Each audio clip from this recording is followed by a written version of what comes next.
Hi, this is Dr. Paul. We're talking with Dr. Gary Bode, chiropractic physician in Oldsmar, Florida, and we're talking about some of the common causes of carpal tunnel. What causes carpal tunnel? So, Dr. Bode, you treat carpal tunnel in your office, don't you? Absolutely. Now, what have you found with the patients you've seen with carpal tunnel? First of all, if you don't mind, can you tell us exactly what is carpal tunnel syndrome?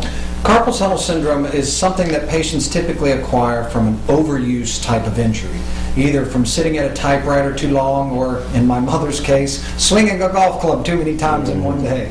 But it's an overuse type of injury where, and basically what it is there's a ligament that crosses the palm side of the hand.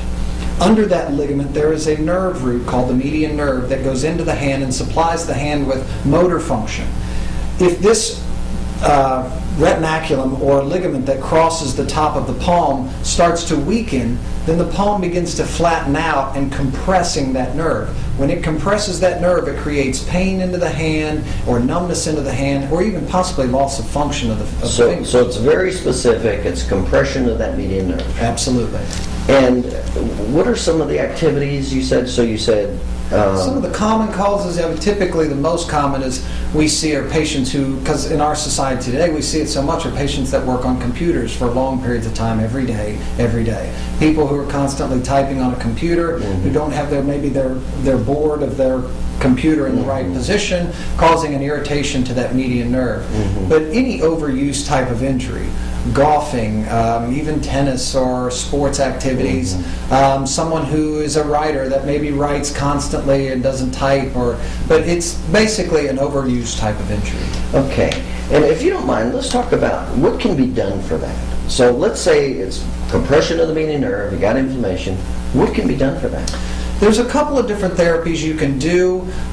First and foremost, the thing that I always do for my patients is try to re-strengthen this retinaculum area over this median nerve, because the purpose of that ligament is to kind of cup the hand or create a tunnel there for that nerve to move under. So by re-strengthening that and recreating that, you can cause that cupping to form back in there and alleviate the symptom. So that relieves some of the pressure on the median nerve? Absolutely. Between that therapy, there's also some orthopedic splints and things like that you can use. That's things called like a cock-up splint that patients will typically wear when they're sleeping, or if it becomes severe enough to even wear it during the day. Are those very effective, or like when you take it off, do you just have it again?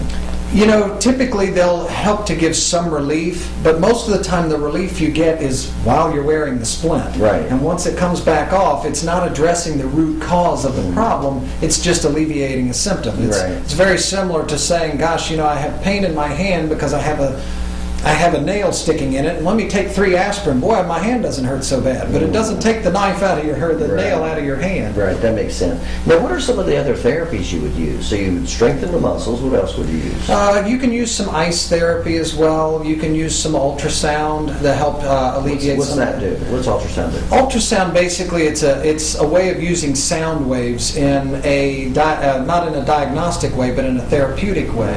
And by changing the frequency, you get to this therapeutic type of sound wave that goes into the area here. It applies basically a deep warming or heating effect into the area, helping to alleviate and give some soothing tension or traction into that area of the wrist. Okay. Is that something where some of your other therapies that are electronic based would help? It can, especially something like electric muscle stem or things like that, where you can actually kind of block some of that pain by a neurological block pain, if you will, just by using some of those types of therapies as well. Okay.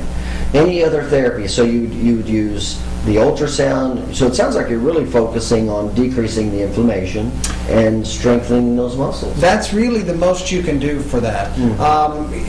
So many patients that come to me and say, oh yeah, I'm going to have surgery for my carpal tunnel. I always tell them, try some of these therapies first. Try to strengthen the retinaculum or that ligament up before you just go straight to surgery.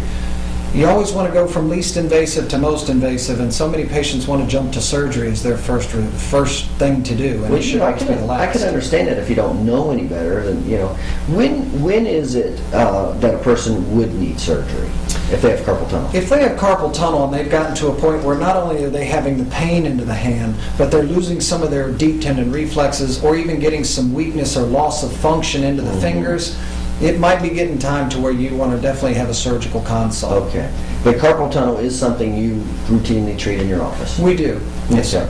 All right, very good. And again, we're talking with Dr. Garrett Bode, chiropractic physician right here in Oldsmar. If you're having any carpal tunnel, certainly feel free to give Dr. Bode a call. You take care.